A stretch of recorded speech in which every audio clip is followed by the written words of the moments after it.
You're looking at a live view of the Dragon Endeavour spacecraft as we await its departure from the International Space Station on its way back to planet Earth. It's Sunday, September 3rd, here at SpaceX headquarters in Hawthorne, California. We expect Dragon to push away from the space station at 4:05 a.m. Pacific, 7:05 a.m. Eastern, with our Crew-6 astronauts, including NASA's Steve Bowen and Woody Hoberg, United Arab Emirates astronaut Sultan Al-Nayati, and Roscosmos cosmonaut Andrei Fedyaev. The crew is currently suited up and in the Dragon, and the station hatches are sealed and in preparation for departure. Thanks for tuning in to watch live coverage of Dragon completing its 6th official long-duration mission for NASA's Commercial Crew Program. For those of you following along, you'll know that the Crew-7 crew arrived just last week, and they will be taking over for Crew-6, who is now headed home. My name is Kate Tice, Senior Quality Systems Engineering Manager here at SpaceX. Joining me today from NASA Communications is Gary Jordan. Hey. Welcome. Hey, Kate. Great to be here. Thanks. Once Dragon departs the station, the crew's flight home is expected to last around 17 hours. Shortly after separation, Dragon will use its Draco engines to thrust away from the station in a series of carefully choreographed maneuvers, up to 5 departure burns, to increase the distance between the spacecraft and the space station. Dragon will also execute a phasing burn to lower its orbit and line the spacecraft up with its landing location. Next on its trip home is deorbit, entry and landing, which covers all operations after the final departure maneuver. That includes trunk separation, closure of the nose cone, a deorbit burn, deployment of the drogue and main parachutes, and finally, splashdown, all off the Florida coast, at which point our teams will recover Steve, Woody, Sultan, and Andre. Dragon is targeted to splash down off the coast of Florida at 12:26 a.m. Eastern Time, 9:26 p.m. Pacific Time, followed by the crew getting picked up at sea by one of SpaceX's recovery vessels. Today on board the space station is Expedition 69 crew, led by Roscosmos cosmonaut and space station commander Sergei Prokopyev. Of course, just like its approach to the International Space Station, Dragon's departure and deorbit is designed to be fully autonomous, requiring no action from the crew on board. NASA astronaut Frank Rubio helped the crew members prepare for departure today and will be watching from the cupola, but the prime departure monitoring role falls on Steve Bowen and Woody Hoberg from inside the Dragon. Mission controls in Houston and Hawthorne will back them up. Let's go over to Leah Cheshire at the NASA Johnson Space Center to talk a little bit about how the space station crew has been preparing to send the crew home and what we can expect from here until Dragon departs from the station. Leah. Thanks, Gary, and welcome to the International Space Station Flight Control Room at the Johnson Space Center in Houston, Texas. The flight control team is primed and ready for this morning's undocking operations. Today's Orbit 1 team is being led by NASA Flight Director Pooja Jasrani, and the Capcom, the person speaking with the astronauts on the International Space Station, is David Brenna. Since Crew-7's arrival just last week, it's been a busy week during our direct handover. Over the last several days, the astronauts worked to pack Dragon full of cargo for the return journey.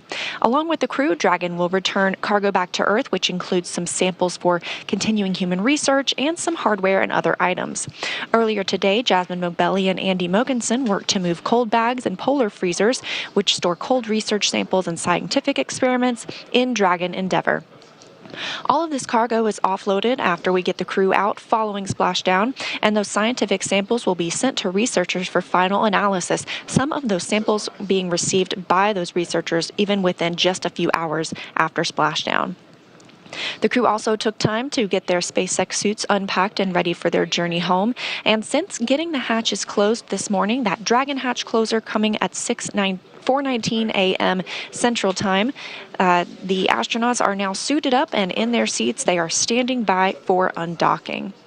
We have the final go, no-go poll coming up in a few minutes, where the SpaceX and NASA teams make their final call for Dragon to depart station. This is one of the many checkpoints in the return that continue all the way up until just before the deorbit burn and have happened over the last several days, giving mission managers multiple chances to assess the weather at the splashdown zones and making sure everything lines up for Dragon's departure. So we're standing by for the final go, no-go, but right now everything continues to look good for an on-time departure. And with that, I will send it back to Kate and Gary in Hawthorne. Separation is Dragon set for SpaceX on the big loop. Final reconfigurations for undock are complete and nominal. NASA and SpaceX teams have both pulled go for the undock sequence start at 1100 UTC. Please confirm that your visors are down and crew are ready for undock and departure.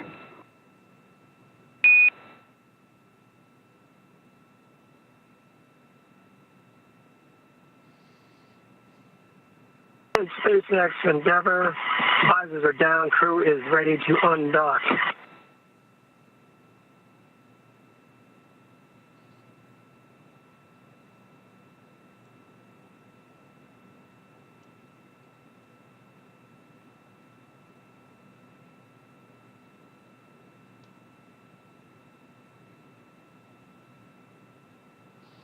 All right, so as we just heard moments ago, we got confirmation that Dragon completed its final configuration and that mission operators are go for the undocking procedure, so that's great. So just like its approach to the International Space Station, Dragon's departure and deorbit is designed to be fully autonomous, requiring no action from the crew on board, which is typically faster and easier this time around since the crew won't have the option to stop at waypoints like we see at when the vehicle arrives. Once the undocking sequence is complete, Dragon will use its Draco engines to thrust away from the station in a series of 5 departure burns, which are carefully choreographed maneuvers that will increase the distance between the spacecraft and the space station. From there, a phasing burn will place Dragon on a trajectory back to Earth. Wrapping up its trip home, Dragon will go through deorbit, entry, and landing, which covers all operations after that final departure maneuver. That includes trunk separation, a deorbit burn, closure of the nose cone, deployment of the drogue and main parachutes, and finally, splashdown off the Florida coast, at which point our teams will recover the Crew-6 astronauts inside Dragon from the water. So as we just heard moments ago, that mission operators have pulled go for undocking. So as you will hear throughout the webcast, both as we approach the station and depart, everything is very carefully choreographed. There's a series of checks to make sure that we are go to proceed to the next step. And in this case, that next step is undocking. That's right. And that will actually initiate the go for undock right at 4 a.m. Pacific time. And we're waiting for that undocking sequence to begin. So once that happens, it'll take less than 5 minutes or so for the Dragon to physically separate from the International Space Station, which has been its home for 6 months. The first step in the automatic undocking sequence is for the umbilicals to retract. These umbilicals connect Dragon systems to the space station. They transfer power, telemetry, and commands between the two vehicles throughout Dragon's stay. Once that's complete, Dragon will unlatch itself from the space station by releasing the 12 hard capture hooks and that will occur in 2 separate phases. All of that combined will take roughly 4.5 minutes.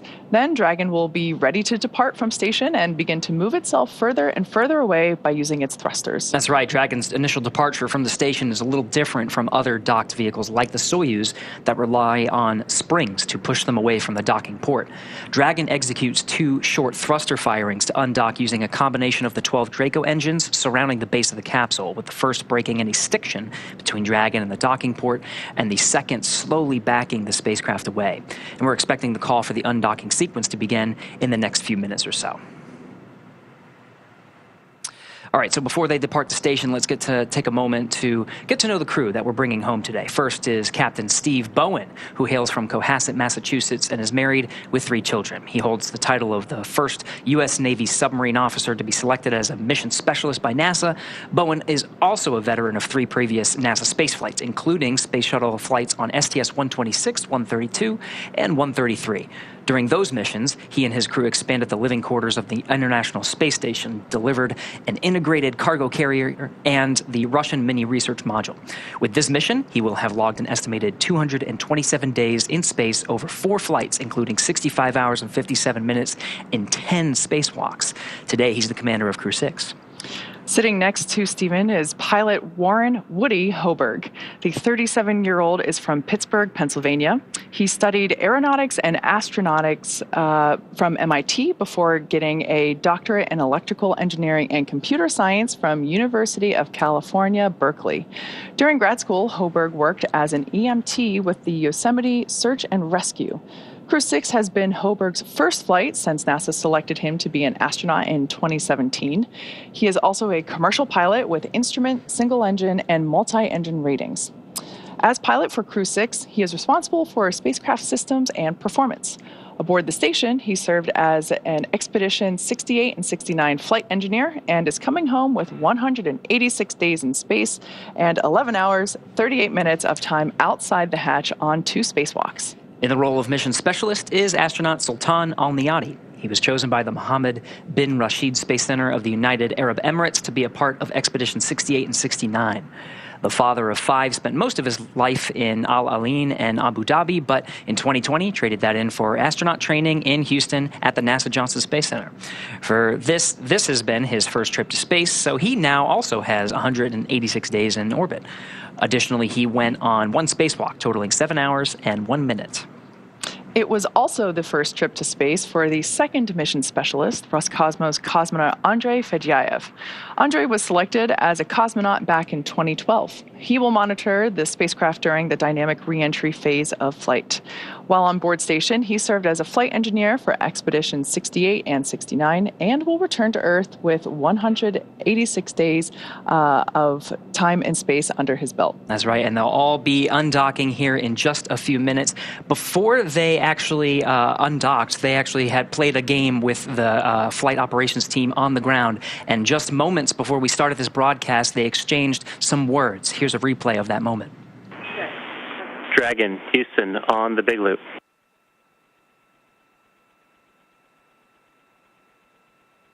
Houston Dragon, go ahead. Hey, we're still about 45 minutes from undock, but before we get busy, we just want to say, wow, can you believe it's already time to leave? We can't. It's been an amazing mission. You've birthed 2 Cygnuses, or Cygni, docked 2 cargo Dragons. You've executed a port relocate, facilitated a private astronaut mission, performed 3 U.S. EVAs and 5 Russian EVAs, copious amounts of critical science, as well as your fair share of maintenance, stowage, and rack swaps. And we didn't really want to mention it, but you also mastered us in chess a few times, too. So you're truly space kings. You've done an incredible job, and to say it's been a pleasure to support you guys during this mission would be an understatement. I send you guys home.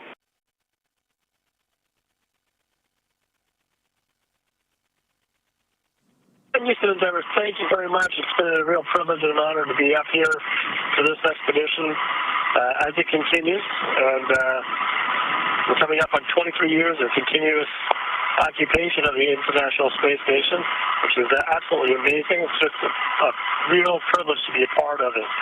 It has been an amazing mission.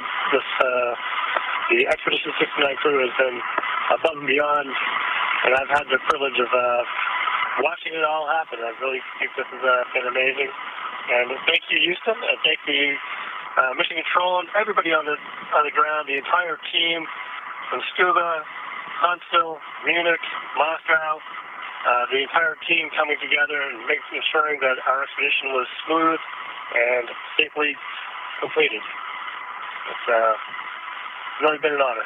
Thank you.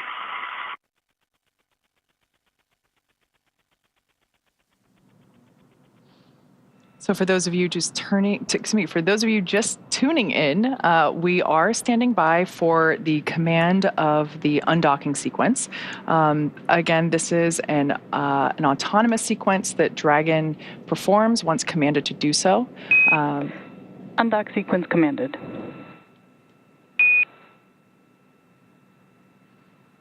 And right on time. There's that call we were standing by for to basically command Dragon to begin the undocking sequence. With Dragon now getting ready to undock, let's head over to Leah in Mission Control at Johnson Space Center.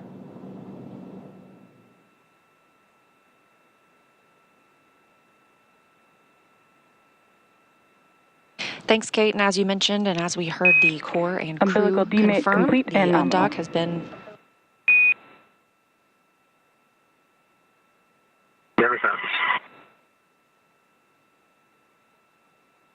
Undock has been commanded, and the umbilical, which provided power to Dragon from the International Space Station, has been detached as well. Now the undock command has been sent, however, we are standing by. This process takes a few minutes. This is a process of 2 sets of 6 hooks each, so 12 hooks in total that we'll need to retract. Those first set of hooks are in motion. We will be looking for a confirmation when that's complete before the second set begins retracting as well.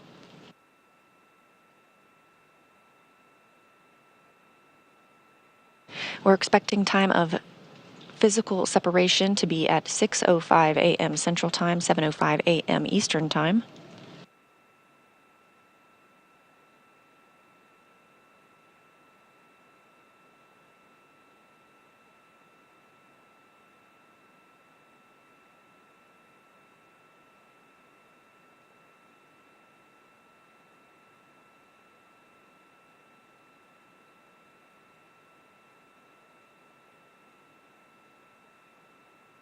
Quiet here in Mission Control Houston as teams continue monitoring the departure of Dragon Endeavour.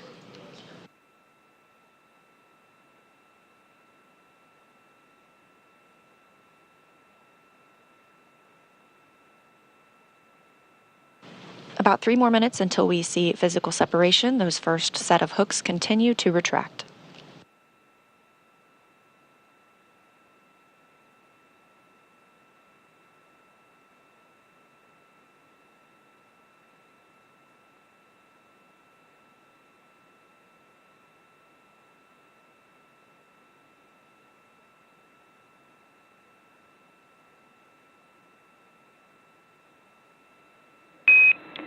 First set of hooks open and nominal. Never touches.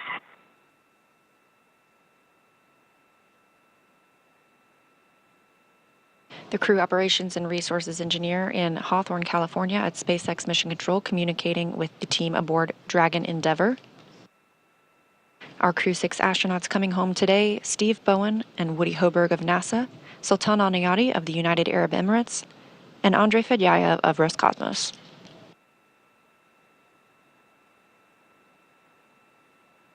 The second set of 6 hooks continues to retract.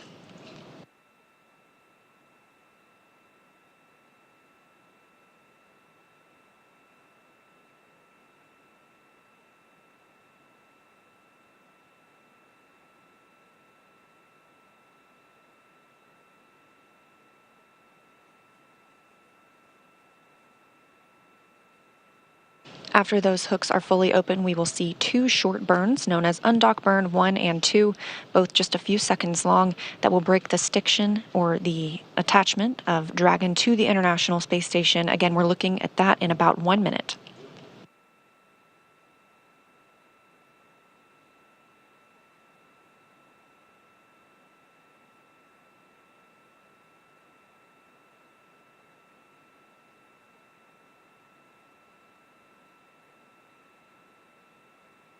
Second set of hooks continue to retract.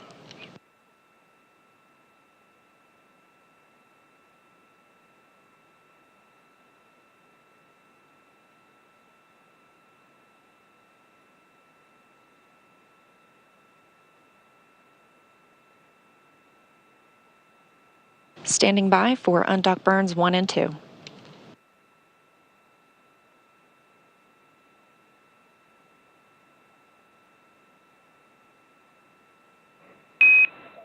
All hooks open and nominal.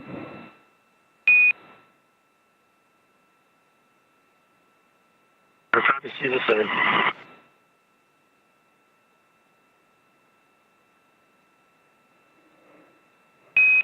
And Dragon separation is confirmed.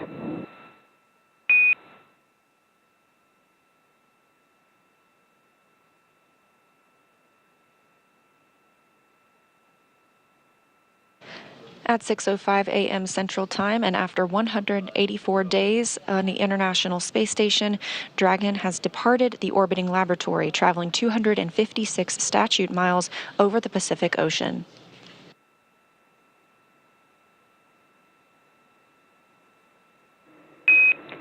Depart burn 0 complete.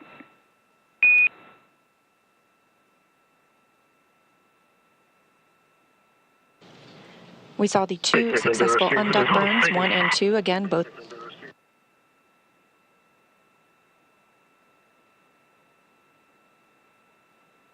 of the undock burns just a couple of seconds long, as well as confirmation that the depart burn is complete as well.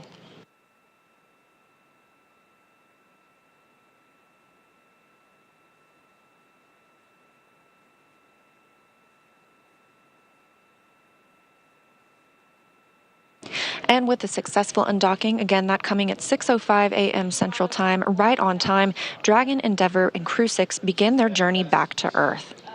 We're still monitoring from the International Space Station Flight Control Room here in Houston, but to give us perspective from the other side of the operations, I'll toss it back to Gary and Kate in Hawthorne. All right, thank you, Leah, for taking us through that. Yeah, we had physical separation right on time, 4:05 a.m. Pacific Time, 7:05 a.m. Eastern Time. You can see we're at a nighttime view as the station and Dragon pass over the Pacific Ocean. So we're just seeing the through the middle window there, inside the lit cabin inside the Dragon, as well as the navigation lights, starboard being green and port being red, as Dragon increases its separation distance from the International Space Station, about 45 meters, and going back. Depart 0 after the 2 undocking burns to physically separate and increase the distance from the docking ring. Depart 0 will send Dragon outside the Keep Out Sphere. Keep Out Sphere has its own set of rules, is a line about 200 meters away from the International Space Station, so we'll get right outside of that, and we'll wait towards Depart Burn 1. Depart Burn 1 will send Dragon outside the approach ellipsoid. You can see the graphic here. Dragon's trajectory will take it zenith. It'll take it above the International Space Station, and from there it will slow down until it executes Depart Burn 2, which allows the Dragon to decrease its altitude and get to a trajectory about 10 kilometers below the International Space Station in a co-elliptic orbit. For this particular trajectory to meet up with the landing location, the prime location of Jacksonville, Florida, the trajectory allows for 5 departure burns. So we'll see that executed over the next 17 hours until splashdown. We do have a correction to that splashdown time. We're aiming for 12:17 a.m. Eastern Time, which is 9:17 p.m. Pacific Time. And that's again off the coast of Jacksonville, Florida. Continuing to increase separation distance, we're at about 78 meters from the International Space Station. I love this view that we have. It might be a little confusing if you're just looking at it wondering what all the dots are. The lights that we see actually moving on screen is Dragon itself. The red and green represent the port and the starboard side. That white light in the center is actually an interior light shining through the forward hatch of the capsule. So if we would have been able to perform a fly-around maneuver, that is actually one of the windows that they would have been using to take photos.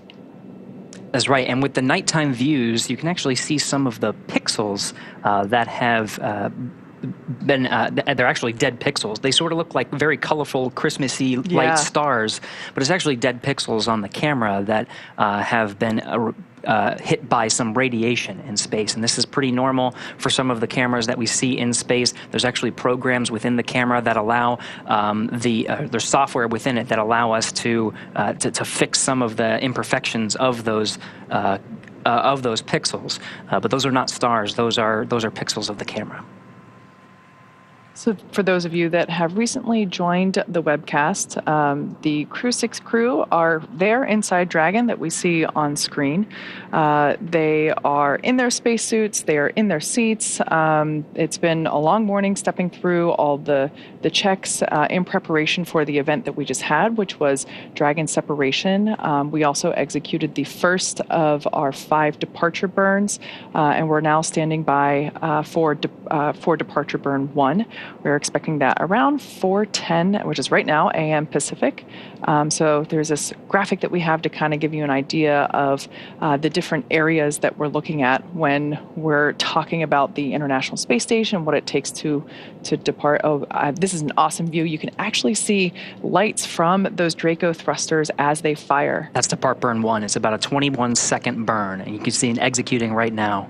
Great to have this nighttime shot to actually see those Draco thruster firings. Absolutely. We hear depart burn 1 is complete and nominal. That's a good depart burn 1. Again, that sends a trajectory of Dragon outside the keep out sphere and approach ellipsoid. We'll continue our coverage until Dragon exits the approach ellipsoid, which will end joint operations between the Dragon and Dragon teams here in Hawthorne and the International Space Station Flight Control teams in Houston. Dragon SpaceX on the big loop.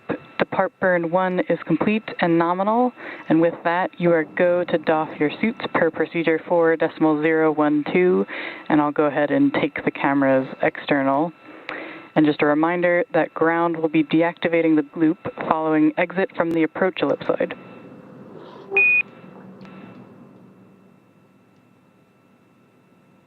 Is moving into suit doffing. Thank you for the cameras, and thank you, ISS. It's been an amazing 6 months. It's Crew 7 and 69 Soyuz, continue Expedition 69 and then for 70. Enjoy your visit, and we'll talk to you back on Earth. And Dragon Station, we copy. We're going to miss you guys, but it's good to see you go and get back to your families. Great job on the mission. Godspeed, and we'll see you splashing down safely here in about 17 hours. Great job.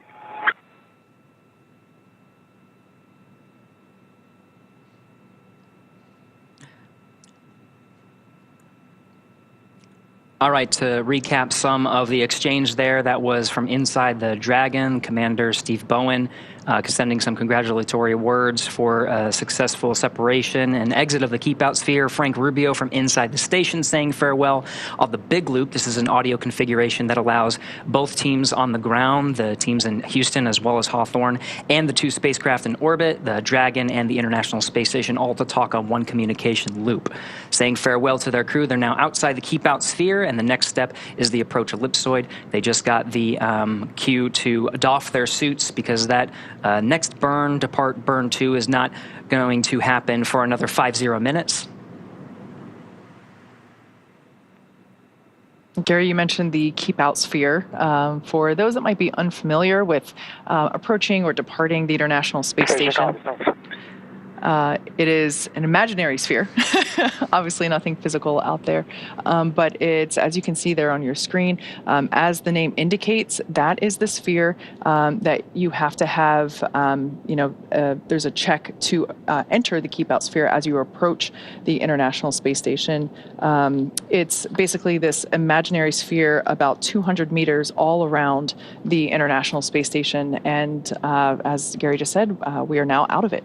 That's right, and that next sphere outside of that is the approach ellipsoid. Each of them has sort of a set of its own rules, the keep-out sphere and then the approach ellipsoid. That approach ellipsoid is 4 kilometers by 2 kilometers by 2 kilometers, and once the spacecraft is outside of that imaginary line, it has to be on what's called a 24-hour safe free drift trajectory. So that means the spacecraft wouldn't cross into the approach ellipsoid and risk any recontact with the International Space Station for at least 24 hours, even if it lost all maneuvering.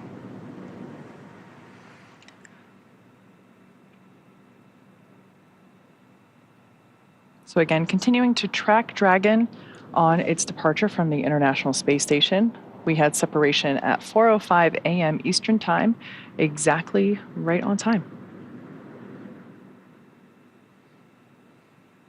And again, we'll continue our coverage through the spacecraft's exit of the approach ellipsoid. We're still in an orbital nighttime. SpaceX Endeavour, comm check from the cabin lights.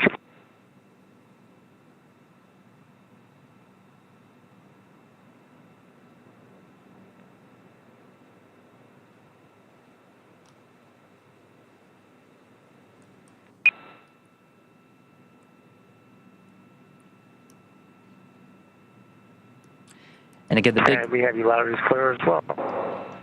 The big loop configuration allows, again, the 2 spacecraft in orbit, the Dragon that you see from this screen from one of the cameras on board the International Space Station. It's hard to see because we are in an orbital nighttime, so you can just see the navigation lights as well as the lights from the interior of the cabin through the center window there with the open nose cone. But everyone is talking, and that's part of the configuration once we're inside these joint operations spheres. We've been talking about the keep-out sphere, the approach ellipsoid. That big loop will be deconfigured shortly after exiting the approach ellipsoid, and the Dragon crew will just be operating on what's called Dragon to Ground. It's a communication link between the inside the Dragon capsule and the teams here in Mission Control in Hawthorne. As we heard before, the crew got the okay to doff or take off their suits. This allows them to be a little bit more comfortable in their seats, and as we go through the next phases, as you also heard on comms, it's about a 17-hour trip from undock to splashdown. So they don't need to wear their suits the whole time, and so right now we are tracking Dragon here on this shot, and the crew is doffing their suits and standing by for the next phase.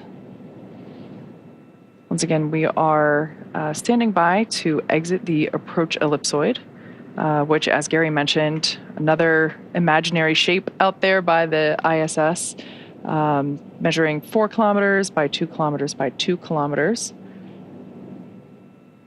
And big difference between it and the keep-out sphere is that the approach ellipsoid, the vehicles outside it have to be on a 24-hour safe free trajectory, meaning that the spacecraft would not cross into the approach ellipsoid for at least 24 hours, even if it lost all maneuvering capability.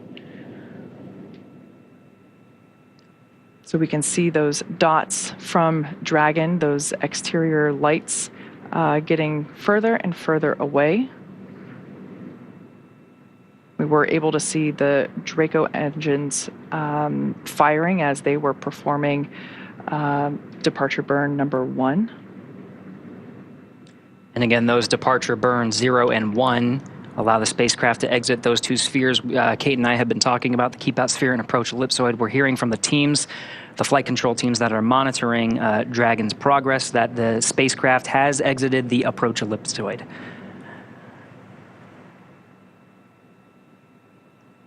So again, the crew has doffed their suits. It allows a little bit more comfort as they begin their journey, which will take more than 17 hours from the time of undocking to the time they actually touch down in the Atlantic coast.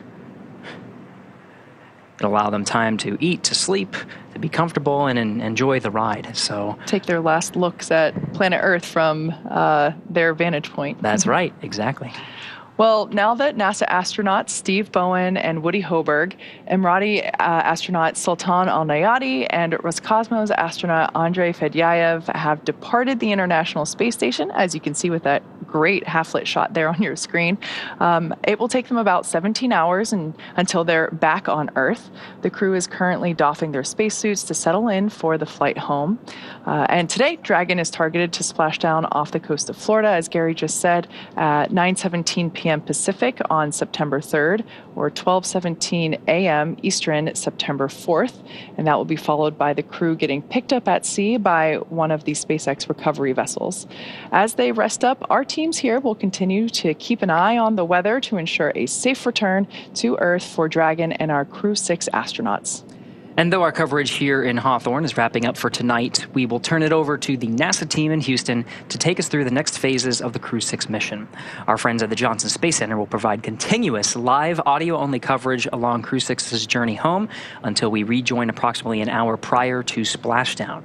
You can find the audio-only link by visiting nasa.gov/live and clicking the mission audio link, or by searching NASA's Mission Audio Live feed on YouTube. Meanwhile, we will rejoin for live visual coverage starting roughly 1 hour prior to splashdown. As always, you can find mission updates on X at NASA, at SpaceX, and on the web at nasa.gov. Thanks for watching, and we'll see you real soon.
It's a new era of pioneers, star sailors, thinkers, and adventurers. 3, 2, 1, 0. All engine running. Let's go.